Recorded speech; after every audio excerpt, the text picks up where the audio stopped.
estimate of the bilirubin concentration. Now, the way this technique works is not just about skin color. In fact, this technique is quite clever. This is, by the way, this is diffuse optics. You probably know something about this. And it's based on one source at one location and one optical detector at another location. And then the light path will be passing through the tissue where the bilirubin can go on. It bypasses the skin pigment. So that's why this technique is actually more accurate than just looking at the color of the skin. Now, so there's already established instruments on the market. Why are we still thinking about a smartphone? The reason is because this is £4,000. It's £4,000, and it's not easy to get hold of. In fact, Philips was making a similar product, but they stopped it. Maybe the market is not big enough, so they stop it, and then it becomes a problem for sub-Saharan Africa. Now, I have to say this is not necessarily a big problem in the UK, because in the UK they actually have this, and it's not a problem, and then there are lots of hospitals around, so it's not necessarily a big problem for them. Whereas in sub-Saharan Africa, they either they just have to rely on the experience of midwives to spot the jaundice babies. So that's why we feel that maybe we can use a smartphone to do something about this situation. Now, so when it comes to the smartphone screening, we're faced with a few challenges. So the first one is where to measure the color, right? I think, as I mentioned earlier, we are focusing on the screen because this is where, so that's the white of the eye. This is where in the human body has no skin pigment. So it doesn't matter what ethnicity you are, we can still use this technique. Well, the next question is, of course, some of us are using iPhone, some of us are using Android phones, and they are different. Now they're different. They're not so different, I have to say. You still get picture, right? But we're talking about the color. We're talking about really accurate color quantification. That's why we actually need to quantify the sensitivity of the camera. Now, if we look at some theory, we know that what we see as a color object is influenced by three things. Number one is the lighting, right? It's the lighting. And the number two is our eyes. Yeah, some of us have better eyes, some young audience wonderful eyesight here. And of course, finally, is the actual color of the object. We actually want to know the color of the objects, but if we're influenced by the lighting, by our eyes, or in the case of camera, it's the color sensor chip that is influencing. So now that's why we need to measure the spectral sensitivity of the camera. Now, we know that a camera has three color sensors, red, green, and blue, and there's a way for us to measure it. So you can see this is the wavelength, and then you see the red, green, and blue sensors, spectral sensitivity. Now, the yellow one is actually the absorption spectrum of bilirubin. So you can see that if we use the blue sensor, you can actually detect bilirubin very well. It's basically you want to detect yellowness with a blue sensor. That's what it is. So now the other thing is now this technique is actually quite complicated. It involves a bigger setup and also a test piece like the one on the top right corner. So we developed a simpler technique based on a color checker and then a tripod like this. So you have to make these measurements in a dark room. Yeah. So you have no other lighting. You are using the lighting of the screen, the smartphone's camera, because we're going to use it for our measurement later, and that's kind of unchanging. So you're relying on that. And with this technique, we are able to characterize different smartphones' spectral sensitivity. And so we talk about ambient lighting. So it is a big problem, right?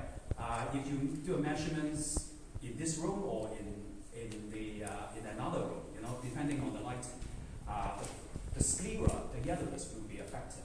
So how do we deal with this situation? We came up with this technique called ambient subtraction. So rather than taking one picture, we take two. So one with the LED on, one with the LED off.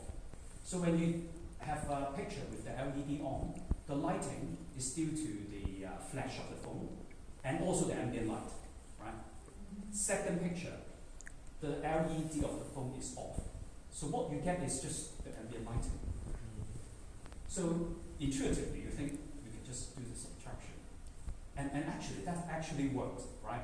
So what you end up with is like you take a picture of an object in a totally dark room, and the only lighting source is the LED of the smartphone.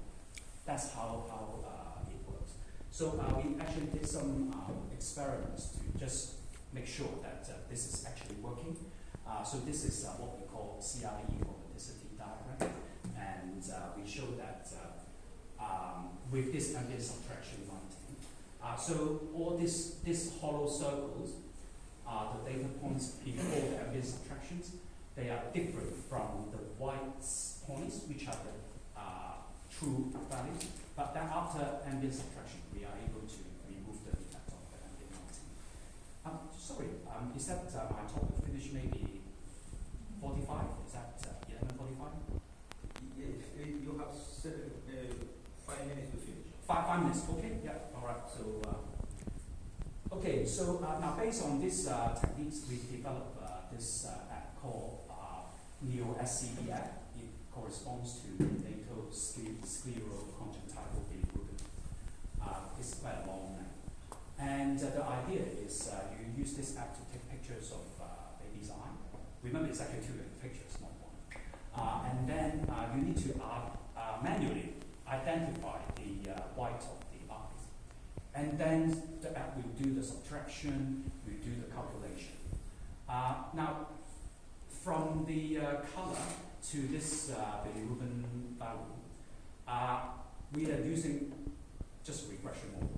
We are not trying to use machine learning or AI, because some people do that, but we try not to do that because we feel that this is quite a transparent kind of problem. We don't really need to use machine learning.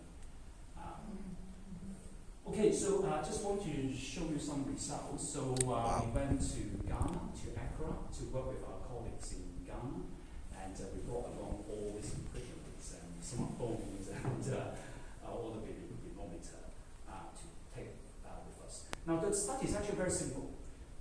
What we do is we use a standard technique. Remember, that's based on the centrifuge, based on the, this is actually a spectrometer, so that's the standard technique. So we get this total serum bilirubin. That's the gold standard, that's the real answer.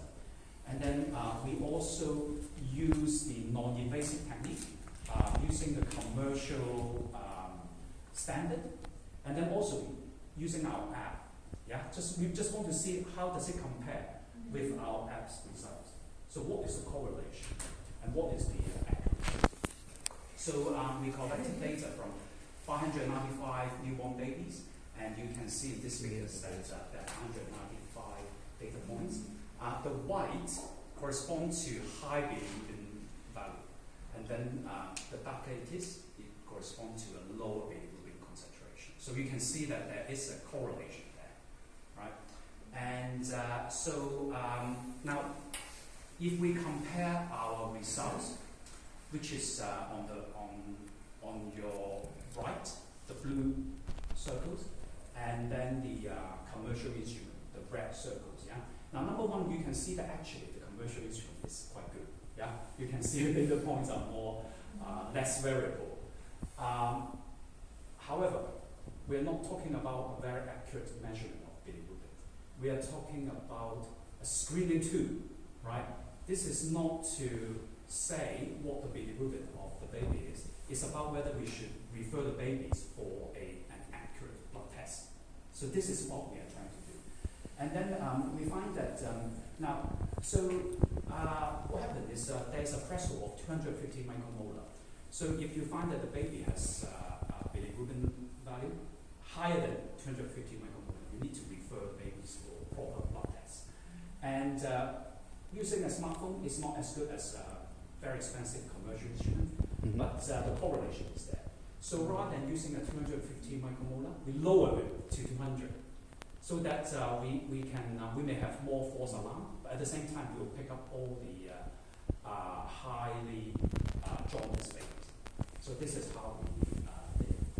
And so just want to show you some results. And by doing this, by the way, we have to take 3 pictures of the baby's eye and then do the average, because there's all kind of environmental factors that we want to average out. That's why we need to take 3 pictures.